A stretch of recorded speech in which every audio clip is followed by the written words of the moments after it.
Our next file is People of the State of Michigan versus Ashley Cruz. We have any victim impact statement as to count 2, the assault with a weapon.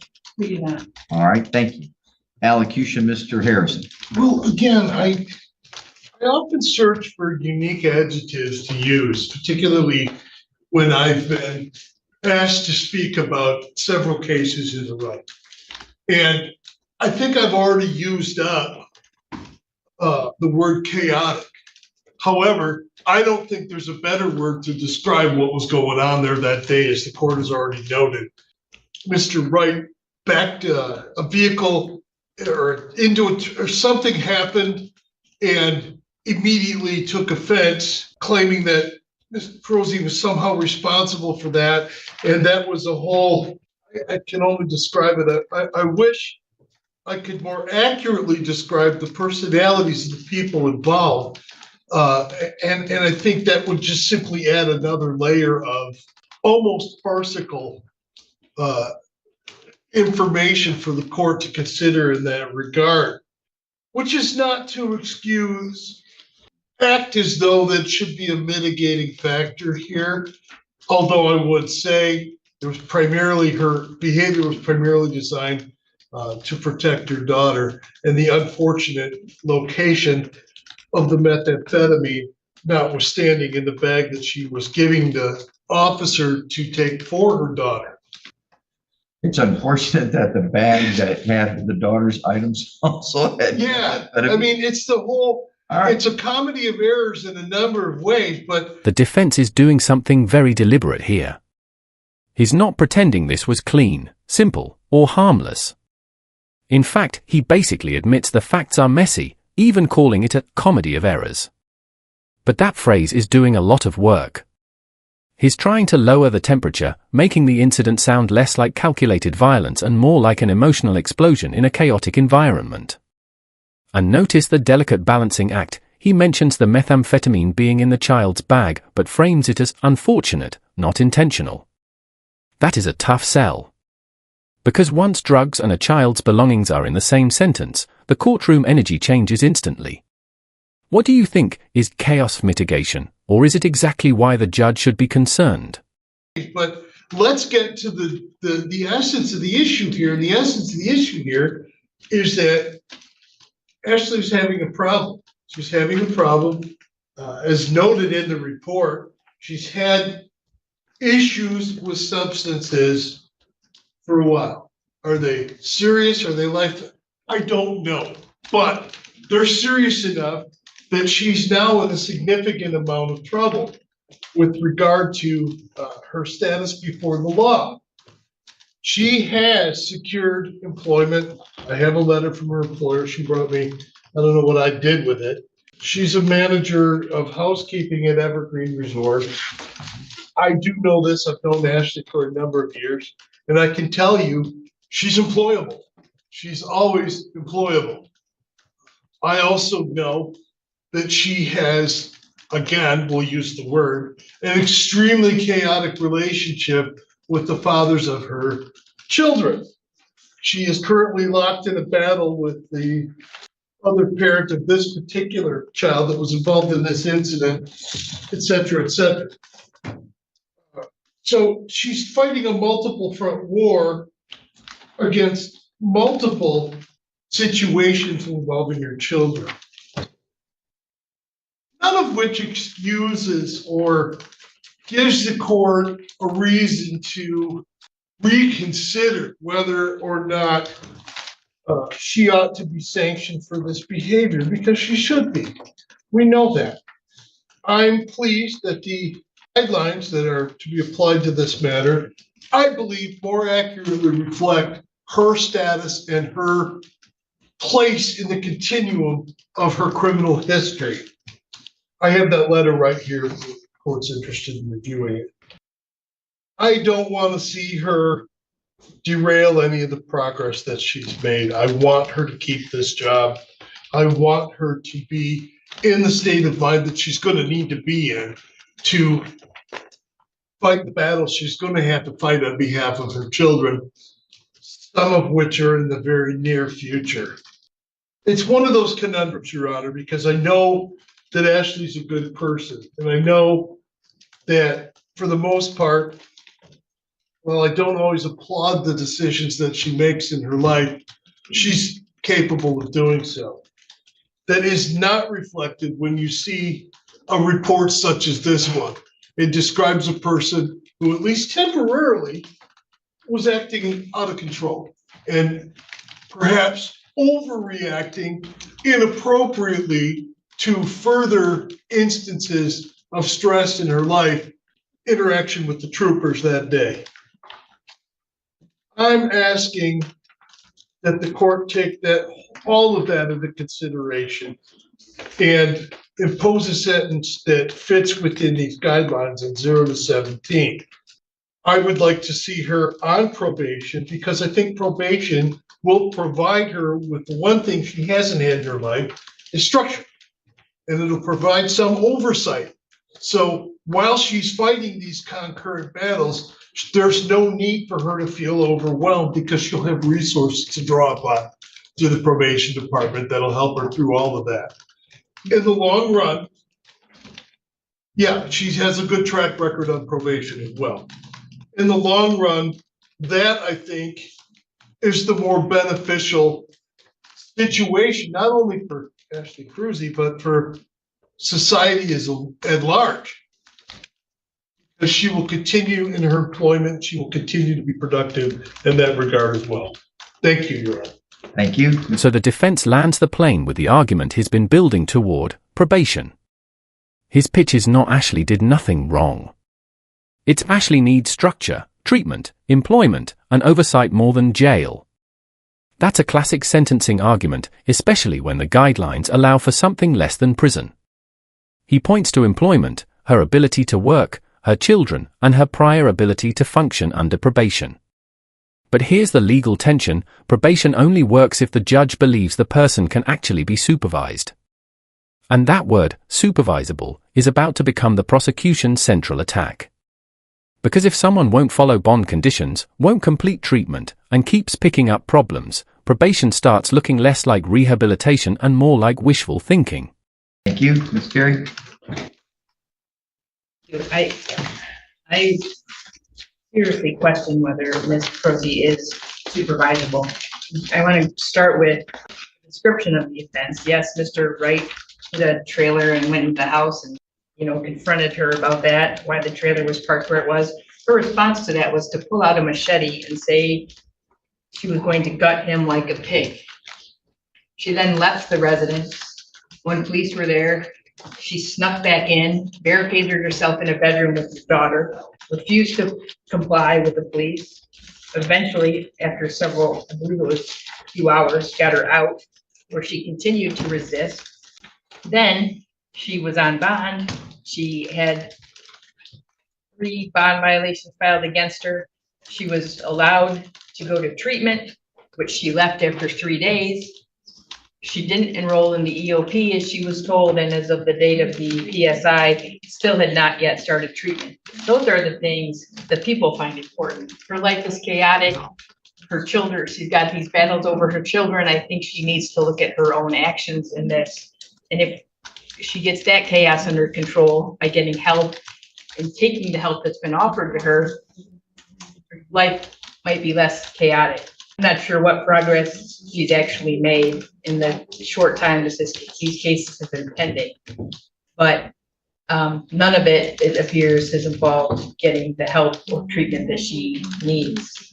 And in fact, just stopping it on her own when it's been offered and not enrolling at all. So frankly, I am going to ask, I understand what the guidelines are, but given her behavior, and then I remind the court a month after the initial case, she took meth with her into the jail.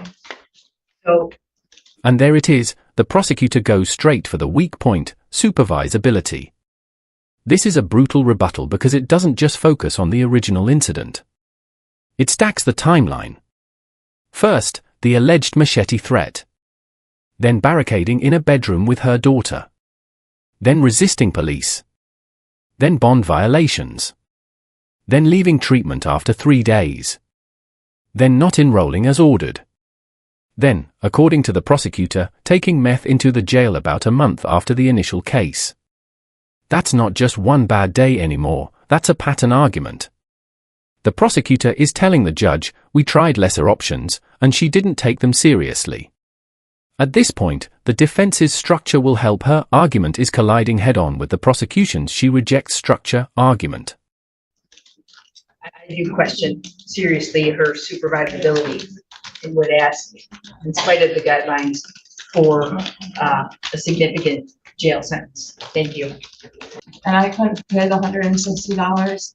So I did have it delayed for a little bit, and then I got picked up on a Traverse City and I was jailed, and then I ended up losing my job, and it was a lot. But since these last about a month now, I have been full-time management, running a whole housekeeping, thing. I'm working over 40 hours a week. I'm in there every single day. I've been doing everything that I can. I go to CMH for counseling. I have a person that does it in home that is working with me. I'm also a part of the Club Cadillac, Carrying Cadillac, and I go to TWS for my psyche belt. What'd you get arrested on up in Traverse City? Back in December, I got a driving without insurance, or I got driving without driver's license. Oh, okay, I do see that. This moment is risky for the defendant. She's trying to explain why she didn't get into treatment sooner, saying she couldn't pay, got picked up in Traverse City, lost her job, and has since been working full-time and attending services. On paper, that sounds like mitigation. But then the judge asks what she was arrested for, and she mentions driving without insurance and without a license. That matters because sentencing reports are supposed to give the judge a complete picture. When the judge realizes something may be missing from the PSI, the mood shifts. Instead of simply hearing about progress, the court is now hearing about additional legal trouble. That can undercut the defendant's credibility at the exact worst moment. Mr. Stapleton, you realize that that's not included in our PSI. Yeah, there's a lot of flaws in my PSI, Your Honor. So that's why, There's a lot. well, what are the flaws? For one, I'm being scored out on a 74-11 deal, and then, hold on a second. But you said the 411 was dismissed. Yeah, but it says 10 points, that I have a current felony conviction. I have no felony conviction. I have nothing on there. Concurrent felony. That's a concurrent felony, means you got two going on at the same time. That's PRV 10. Yes. So you don't have any scorings for PRV 1 or 2. So that's not wrong. You have scorings for PRV 10 because you have two files here. And one has 2 felonies. That's why you score for PRV 10. So you're not misscored there. But what I'm telling you here is also, what is missing is you got picked up on something new. Stapleton, so you're probably going to need to figure that one out. Got it? So she's got another conviction out there that we don't even know about. That'd be scoreable. But that means she got picked up on other charges. So, all right. Anything else, Ms. Cruz? If possible, I would like a hearing, to go over my OB scoring and stuff like that. On what? So you've got, I've changed the scoring for OB1 and OB2. What's different for, and that's on count 1. And so you only score 19. That's for, actually, what is that scored for? So resisting arrest, in fact. Well, but that's for the possession of meth. Mr. Harrison, is the defense asking me to set this for a hearing? Here we get into the technical side, the PSI and guideline scoring. PSI stands for Pre-Sentence Investigation Report, and judges rely on it heavily when deciding sentence length, probation conditions, jail credit, and risk factors. Ashley challenges the scoring, saying there are flaws. The judge explains that PRV 10 is not saying she has a prior felony in the way she seems to think. It's being scored because there are multiple files or concurrent felony matters moving at the same time. This is one of those moments where courtroom language can confuse defendants. Concurrent felony does not always mean prior felony conviction. It can refer to cases happening alongside each other. And when her own attorney says a hearing probably isn't necessary, that signals the defense may not believe the scoring challenge is strong enough to fight. Set this for a hearing? I don't believe a hearing will be necessary. All right. Anything else, Ms. Cruzy? Okay. All right. Well, count two, the court does not need to find reasonable ground. And we had a violation on bond. And the only reason I released you was to see if you'd get in trouble again, but you didn't. That's good. What I don't hear is that you went to community corrections and asked for help to make sure that you did what I told you to do. You didn't do that. So you violated your bond by using, and you violated your bond by not following the court's orders to.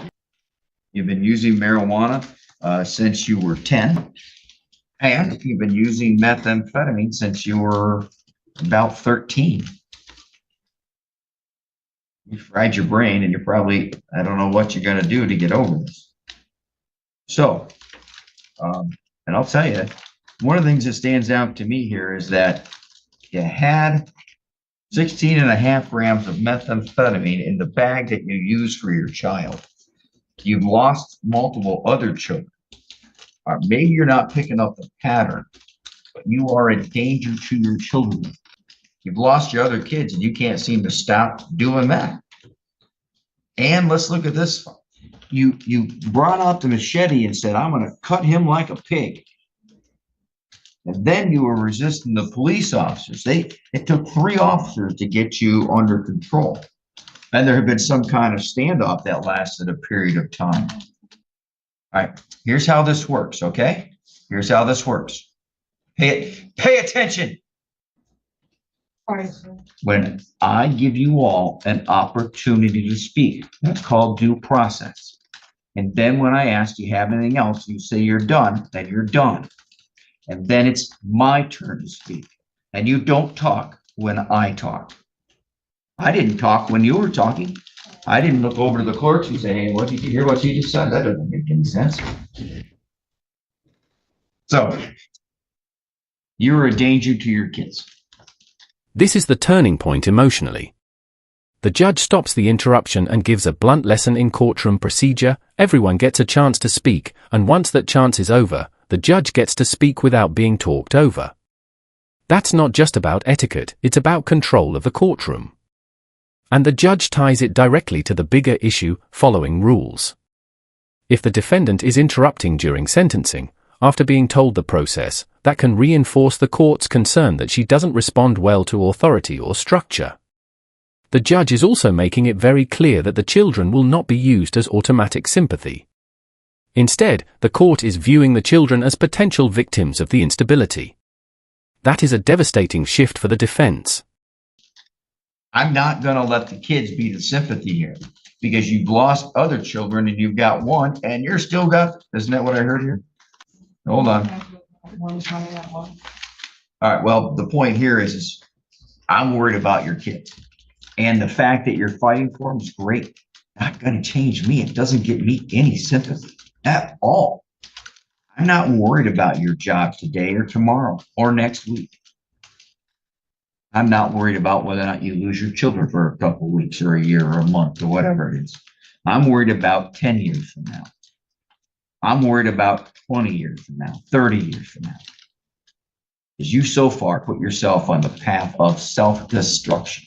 And while you might be on bond, you might go and get a job and be able to hold it down for a while. I do not let that necessarily swing my sentence. I don't know if what you're going to do next month. And I'll tell you, the legislature says in some instances, if you violate bond, I can only give you 15 days. Doesn't make sense to me sometimes, but that's okay. But they also say that the judge has discretion and the judge can find reasonable grounds. This scene here was chaotic. Was the daughter there? It looks like the daughter was there. She was dropped off, I believe, while the defendant was running out in the woods and came back and then barricaded herself in with the daughter. So here's the sentence of the court. And again, you do have some prior criminal history. It's counted on here, referenced on here. You've had the job at Evergreen for 14 days, for 2 weeks. And before that, you held a job for about 5 years, maybe. That's it. You don't seem to follow the rules, and you're a threat and violent threat to people and your children, and you don't seem to learn. And that's my problem. The court sentenced the defendant to a period of 36 months of probation. So now we turn to this possession of methamphetamine. The court looks at the guideline range 0 to 17. That's an intermediate sanction cell, but the defendant has not complied with the court's bond conditions. And the court is also concerned based upon the amount of the methamphetamine that was found. And there, the court sentences the defendant to 180 days, and the defendant receives 23 days of credit. As the assault resist destructive police officer, this is an example why police officers have a very difficult job, and her violence and her attitude continued while they were there, and it took a lot for them to get her calmed down. The court sentenced the defendant to 180 days with 20. In the end, the judge appears to balance both sides, recognizing the guideline range and the possibility of supervision, but also emphasizing the seriousness of the methamphetamine, the machete allegation, the resistance toward police, the bond violations, and the concerns involving the child.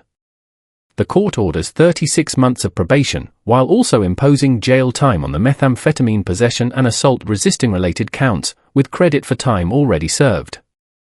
The broader takeaway is clear: employment and personal struggles can matter at sentencing, but they may not outweigh repeated violations, untreated substance issues, and safety concerns involving children and law enforcement. This case shows how quickly a mitigation argument can collapse when the judge sees a pattern instead of an isolated mistake. If you found this case as shocking as we did, make sure to hit that like button, share your thoughts in the comments, and don't forget to subscribe for more jaw-dropping courtroom breakdowns. With 23 days in jail. Does this require the maximum? Oh, because she's got no prior felony? Yes. Yes, Oh. you're right. Thank you. Thank you. Thank you. So it's 180 to 100 days to 120 months. It is 180 days to 24 months for count 2. All right. Thank you very much. We are adjourned.